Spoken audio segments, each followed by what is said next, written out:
Hello my friends, what a crazy mess I'm in. I prepared one video, had a few minutes left to narrate when I was sidetracked by the protests in Washington. So I sat watching that unfold on and off for about 24 hours. I resumed my work but decided to quickly catch up on email while waiting for the washing machine to stop spinning. And there I found the email informing me that Megxit is basically a done deal.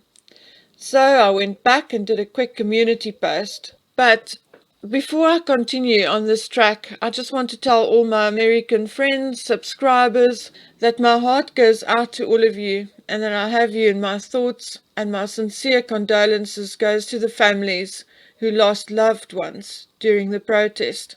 I was very disturbed by what I saw, and for a day or two I was not in a mood to talk about the two insignificant ex-royals. But I thought about everything and came to the conclusion that although Harry and Meghan is truly insignificant in comparison to what is going on in our world, they remain a symptom of where we are heading, and therefore we need to continue to call them out for their hypocrisy until they are well and truly no longer part of the British monarchy. Having said that, my email inbox suddenly exploded, and I decided to abandon the video I was working on for a day or so in order to address what is happening now. A few hours after I made the post on my community page that there would be no extension on Megxit, the mainstream media suddenly confirmed part of what I was told, namely that Harry's honorary military titles are no longer a matter for debate, and that the positions will be filled by other members of the royal family as soon as possible. Because of this, I am now fully convinced that my source was telling the truth. Although the mainstream media is not doing or saying much more other than that, and only hinting that the public is calling for Harry and Meghan to be stripped of their titles, I think they are just being careful and holding back out of respect for Her Majesty the Queen. According to my source, the lines are abuzz between the Queen, Charles, William, advisors and certain members of Parliament in an effort to resolve the remaining issues of the new Megxit deal. From what I'm told, the Queen, William, Prince Philip, advisors and the members of Parliament involved are standing firm on one thing. Harry has to be in Britain, boots on the ground, in order to fulfill his duties as a royal. Although the offer from Meghan and Harry to be 1 foot in, 1 foot out had previously been rejected, it was rejected with a much softer approach and a let us wait and see attitude. This time, though, there is no negotiation on that score. You must be here or you cannot do your job. End of discussion. Naturally, there are many discussions with regards to the finer details, and no one really knows what those are. But one thing has come through loud and clear. Harry has to decide where his primary residence will be, in Britain or in America. And by giving him this simple choice, the royal family are cleverly leaving it up to Harry, without any blame, not that there is any, to be directed at them. From what I am told, Harry has already given the royal family his decision and answer, namely that he chooses to remain in the United States and that the United States will be the place of his primary residence. Allegedly, the Queen was disappointed, but by then there had been so much drama that she readily accepted Harry's decision. Harry's decision leads to the next question, though. The matter of visas and citizenship. Remember right in the beginning, Harry said there is no way that he will apply for American citizenship. But anyway, let's just re-look at it. It is alleged that Harry is currently on a diplomatic visa, which will expire when the Californian lockdown measures are lifted, or as soon as he leaves the United States for whatever reason, even if he only leaves to visit Gangan.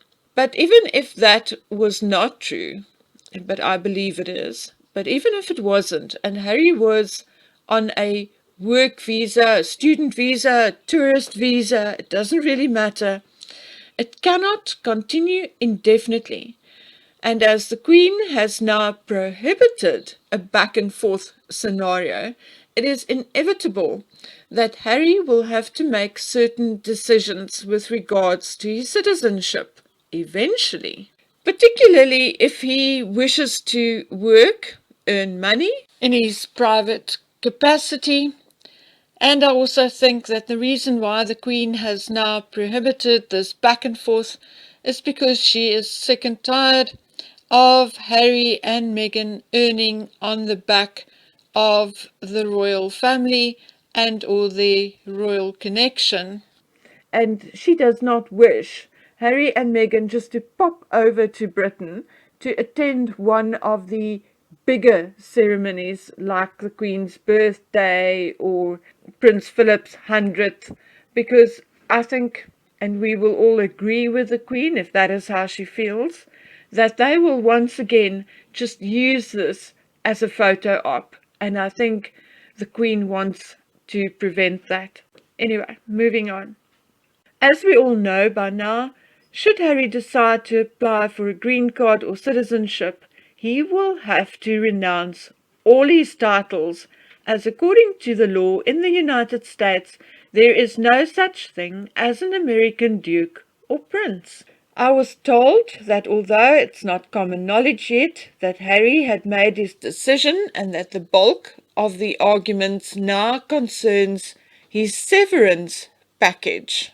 Not that I think he's entitled to a severance package, but if that's what it's going to take to get this all sorted out, then so be it. And we must also remember that Harry still has money that he inherited from his mother and his great-grandmother in the United Kingdom. And of course, that needs to be dealt with, and tax issues between the UK and US needs to be dealt with.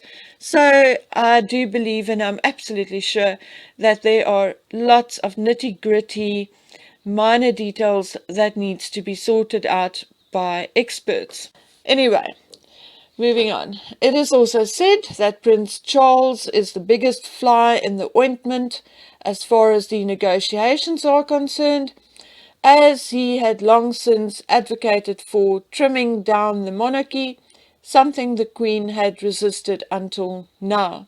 I'm not exactly sure how this plays out where it concerns Harry and Meghan, but I am assuming that as Charles had been wanting to trim down the monarchy for a long time, he's probably saying something like, if Harry is being cut off completely now, then they should also cut off some of the other minor royals.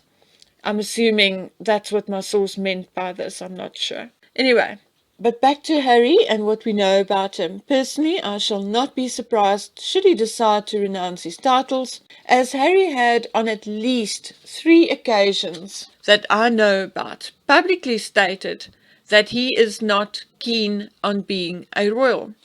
And here are the 3 occasions that I just happen to know about offhand. Okay, the first one. When the news broke that Harry was on tour in Afghanistan in 2008, he was interviewed, during which interview he admitted that he did not like England much and did not like sitting around Windsor either. Now, I do have that video. I'm not going to insert it here due to copyright issues, which I've had before when I took a chance to insert a copy of another video, but I am inserting the newspaper headlines. Anyway, moving on. In June 2017, Harry told Newsweek magazine that he wanted out of the royal family in order for a chance at an ordinary life. And then in the same year, during an interview with Harry for a BBC documentary in 2017 on the accident that took his mother, he also said that he did not want to be Prince Harry, did not want the responsibility. And I have shown you that video previously. Anyway, so there you have it. It's been a long time coming, since 2008. And I think having Meghan in his life, fueling his insecurities, etc., etc., I think it will become easier and easier for Harry to just walk away completely from the royal family. I'm sure that he has emotional bonds with his military patronages, and I'm sure it will hurt him somewhat, but I think it's time. The monarchy, the tradition that comes with it, our whole culture that is attached to the royal family, etc., is way bigger than Henry Windsor. And therefore, I think it would actually be brave, and it would be the right thing for him to do, to step away from his royal role and renounce his titles. I think we would perhaps even regain some respect for him should he do that. I mean, one takes a stand, you make a decision, and you stick to it. Okay, my friends, I apologize for not quite sounding myself. I am not quite myself. I'm not the healthiest specimen in the world at the moment. Don't know what's wrong. And we had another funeral in the yard this morning, as one of Dragon Man's budgies died unexpectedly, and it was rather a sad occasion. I dug the hole, but he lined it with little flowers, took out his own little birdie, which usually we did for him. We usually removed the insects, animals, whatever he's collecting, to save him the trauma. But this morning I decided that he's old enough, and I decided that perhaps it helps with the understanding and getting over it. And he was indeed very brave and offered to take little Sky out of the cage himself. I dug the hole, he lined it with leaves and little flowers, placed her in there, and then he closed up the hole himself. Yes, there were tears, but I must say that I think I cried more because of the sad scene of seeing the little boy burying his dead pet himself. So, my friends, I'm sorry. I'm a bit emotional at the moment, but it's all okay. We'll carry on again tomorrow. I still have a lot of things to bring you, some news and gossip, etc. I wish you all well. I hope you are well and happy, and just know I love you all. Bye.